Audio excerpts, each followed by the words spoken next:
A calibração de modelos é um dos mais importantes processos da modelagem hidráulica, que consiste em deixar o seu modelo mais próximo da realidade para representar a hidráulica da melhor maneira possível. E para iniciarmos este procedimento, que faz parte da modelagem, é importante ter valores medidos em campo. A calibração ela pode ser feita tanto de forma manual, tanto usando uma ferramenta NotterGems chamada Darwin Calibrator, que possui algoritmos genéticos que visam a automatizar o ajuste baseado em algoritmos genéticos. A calibração manual ela é um procedimento que é obviamente mais demorado, é muito bom para análise de sensibilidade do modelo, como é que ele se comporta em algumas situações, e com o uso do algoritmo é uma forma de você interagir com os dados de campo e também com o modelo, deixando o algoritmo genético fazer as alterações das variáveis do modelo hidráulico de uma maneira automatizada. A importância da calibração é bastante óbvia, pois o modelo participa praticamente em todo o ciclo de vida de ativos de rede e quanto mais preciso é o modelo, mais interessante fica a aplicação dela no dia a dia de um operador, de um engenheiro. Então você consegue ter maior confiança, as suas decisões ficam apoiadas em um dado que tem a sua confiabilidade. Então tem tudo de se ganhar quando se trabalha com modelos calibrados. O processo de calibração ele é como aquelas televisões antigas onde a gente ajustava os sinais analógicos através da mudança da frequência. Então, com o modelo hidráulico é mais ou menos parecido. A gente vai fazendo os ajustes dos parâmetros, como a rugosidade, o consumo, ou o status de um tubo, até que o modelo consiga replicar na matemática os resultados vistos no campo. A calibração pode ser feita tanto para modelos em estado estável quanto para modelos em EPS, em simulação período estendido. Os modelos em estado estável são interessantes para fazer a calibração do coeficiente de rugosidade, enquanto que em modelos dinâmicos o objetivo fica sendo a calibração das curvas de consumo, controles de reservatórios e a comparação também de informações de qualidade da água. Quando se inicia a coleta de dados, é importante entender a precisão os quais essas informações possuem. Quando a gente está trabalhando com informações de vazão, por exemplo, a precisão, dependendo do equipamento, pode chegar a 5%, enquanto para nível em reservatório pode variar na casa de meio metro e para pressão também meio metro, 1 metro de altura de pressão. Os dados podem ser coletados diretamente do seu supervisório, no seu SCADA, ou através da importação manual, através de planilhas. Então há muitas formas de trazer a informação do campo para dentro do NotterGems. É importante também fazer medições de pressão em certos pontos da rede. Então, quando a gente estiver escolhendo os pontos de medição de pressão, tem algumas regras. Primeiro, fazer medições de pressão longe de lugares onde já se sabe mais ou menos a pressão ou a linha pesométrica, como reservatórios, bombas e VRPs, e, se possível, próximo à localização onde já haja um nó no modelo hidráulico. Também é importante, além de avaliar o local, também quando pegar horário, quando que pegar a informação de pressão. Então é interessante pegar esses dados quando haja grandes consumos, ou seja, no período onde haja grandes consumos, grandes vazões para ter as situações com perda de carga com valores altos para ter maior sensibilidade da variação dos parâmetros hidráulicos em relação à pressão. Evitar períodos onde haja alguma incerteza em relação à operação e também saber se durante a tomada de dados se não houve alguma irregularidade ou algum evento extraordinário, como jogos de futebol, abertura de hidrante para descarga, para lavagem de rede e etc. Quando iniciamos a calibração em estado estável, como dito, é muito importante ter grandes velocidades na rede, grandes vazões, para termos perdas de carga. E este tipo de modelo é importantíssimo para fazer a calibração da rugosidade, do local e magnitude de consumos, verificar válvulas fechadas, calibração da curva da bomba e a parte de conectividade da rede, a parte topológica do sistema. Essa importância de termos altas vazões é para termos o sistema com uma sensibilidade maior quando temos variação dos consumos ou das demandas. Quando a gente está falando, por exemplo, de um sistema onde as velocidades sejam muito baixas, se a gente começar a calibrar e começar a comparar, por exemplo, medições de campo do que está acontecendo com o modelo, a variação, a diferença entre essas duas informações é muito baixa. Aí deixa a calibração muito difícil e pouco assertiva. Quando a gente está modelando em situações de altas vazões, a gente tem uma maior sensibilidade. Então, quando a gente tem essa situação, qualquer variação de vazão, como temos altas perdas de carga no sistema, fica mais sensível. Aí a diferença é mais fácil de ser detectado e o ajuste da rugosidade do consumo fica mais fácil de ser feito. Temos como uma boa prática o uso do ensaio de descarga em hidrantes, método muito usado no mundo inteiro que visa pegar sistemas onde as vazões são baixas, ou seja, onde as perdas de carga são baixas, e ofertar este aumento de vazão para gerar esta maior perda de carga. Então a montagem do hidrante se baseia em abrir o hidrante durante um tempo, medir a pressão durante o status antes de abrir o hidrante, que seria a parte estática, e depois de abrir o hidrante. Com a abertura do hidrante é interessante já fazer a medição da pressão residual e garantir que a vazão que sai do hidrante cause pelo menos 10 psi de perda de carga. Aí se coleta todas as informações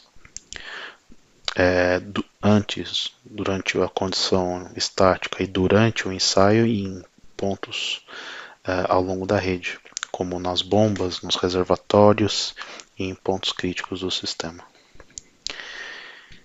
Pode-se também fazer o ensaio com o uso de 2 hidrantes.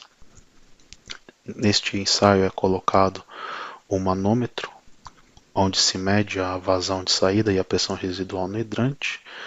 Temos aqui um outro exemplo de um manômetro digital, junto com também um analógico. Aí feito aqui um exemplo, aqui no caso é um gráfico onde temos 4 gráficos, 4 linhas, onde estamos medindo a pressão em 4 pontos de controle, P0, P1, P2 e P3, como mostrado na imagem anterior, nesta imagem aqui. Então nesta imagem aqui nós temos o hidrante que vai ser, os 2 hidrantes que vão ser abertos, então o Q1 e o Q2, e temos 4 pontos de controle de pressão. que podem ser outros hidrantes ou pode ser também pontos ao longo da rede. Durante o ensaio vai ser coletadas as pressões nesses 4 pontos, com os 2 hidrantes fechados, depois com um aberto, depois com um e o 2 aberto, depois só com o 2 aberto. Aí neste gráfico nós temos o ensaio, onde um pouquinho depois das 10 começa a se abrir o hidrante 1, depois às 10, um pouquinho antes das 10h30, o hidrante 1 e o 2, e depois somente o hidrante 2, depois volta à estática normal. Então este gráfico mostra entre 6 da manhã e meio-dia a variação da pressão, e aí é coletado nesta tabela para cada um dos 5 momentos, as condições estática inicial e final, e durante essas 3 combinações de hidrante, as pressões residuais. E veja que aqui já tem-se o cuidado de fazer a transformação de pressão em cota, pois é muito mais fácil trabalhar com cota. Então aqui podemos já que já está em campo nos medidores de pressão, fazer a altimetria com precisão da altura da onde está sendo medida a pressão para transformar a pressão em cota. Uma outra opção de calibração da rugosidade é o ensaio explícito do coeficiente de Reis-Williams, aqui destacado e isolado na fórmula da equação de Reis-Williams. Aí pode pegar um trecho de rede, fazer a medição das perdas de carga, com já sabido o diâmetro e o comprimento. Aí tem-se todos os parâmetros da equação de Reis-Williams para fazer o cálculo do coeficiente. Temos aqui um método usado para fazer este ensaio, no qual faz as medições nos pontos 1 e 2, aí faz a medida da vazão no tubo, através do hidrante, aí escolhendo um trecho da tubulação onde o diâmetro também tem que ser constante, assim como o material, aí fechando-se as válvulas do modo que a vazão seja constante, pega as informações precisas da variação das elevações do ponto 1 e 2, aí tem-se já as informações para calcular o C de forma explícita. O segundo método é através da instalação de uma mangueira entre os pontos 1 e 2, com um manômetro, e aí vai se medir diretamente a perda de carga. Então escolhe-se o trecho também com diâmetro e material constante, conectando a mangueira entre os pontos 1 e 2, fechando as válvulas para que a vazão fique constante, fazendo o direcionamento do fluxo. Aí, a partir daqui faz também a extração da diferença de cota para calcular a declividade. E aqui é necessário ter uma vazão razoavelmente alta para que se tenha uma perda de carga significativa. Aqui temos uma imagem de um ensaio de descarga no hidrante. Aqui sendo feita a medição da vazão. E aqui a coleta da pressão através de um manômetro analógico. Durante a calibração, os principais parâmetros a ser calibrados é o coeficiente de rugosidade, os consumos e os status da válvula. É muito importante identificar as fontes de erro. Então, se houver erro nas demandas, por exemplo, é bom verificar as cotas da rede, os níveis de limite nos reservatórios e os status das válvulas. Se houver erro, se você estiver trabalhando com erros em calibrações durante demandas de pico, é importante verificar também se há válvulas fechadas e ajustar a magnitude do consumo e a rugosidade dos tubos. É importante sempre entender os ajustes que serão feitos, saber por que está sendo diferente as informações do campo com o modelo, pois às vezes pode-se começar a calibrar e chegar a valores de ajuste de rugosidade com valores muito baixos, que não faz muito sentido. Então é importante ter um senso comum por parte do engenheiro para saber se os parâmetros estão factíveis. Às vezes há coisas, por exemplo, erros cadastrais que causam tal diferença entre o modelo e a realidade, e às vezes A correção cadastral ajuda a manter o modelo perto da realidade em vez de ficar alterando o status de válvula ou rugosidade ou demanda. Cuidado com medições de campo, por exemplo, tomadas em horários que não têm relação ao momento em que está trabalhando na simulação. Por exemplo, se você estiver modelando com consumos de julho e você estiver trabalhando com medições de dezembro, já é uma coisa que não faz sentido. Então, é importante trabalhar com a calibração, verificando muito bem o contexto do período em que se foi medido as pressões, para que o modelo tenha as informações do mesmo período, da mesma sazonalidade e do mesmo horário também. A calibração é um processo que sempre precisa ser refeita durante um período, ou seja, é um procedimento que nunca termina, nunca se chega ao final. A calibração depende de ter um bom cadastro, de ter confiabilidade nas informações adicionadas, e sempre tem um trabalho a ser feito. Tudo leva um pouco de tempo para ser feito, mas o modelo calibrado é algo que é indiscutivelmente importante para um modelador, principalmente quando se aplica o modelo para decisões operacionais. Não há um padrão definitivo para dizer quando que a calibração está boa. É importante ter a sensibilidade para identificar se o seu modelo está assim refletindo o seu sistema.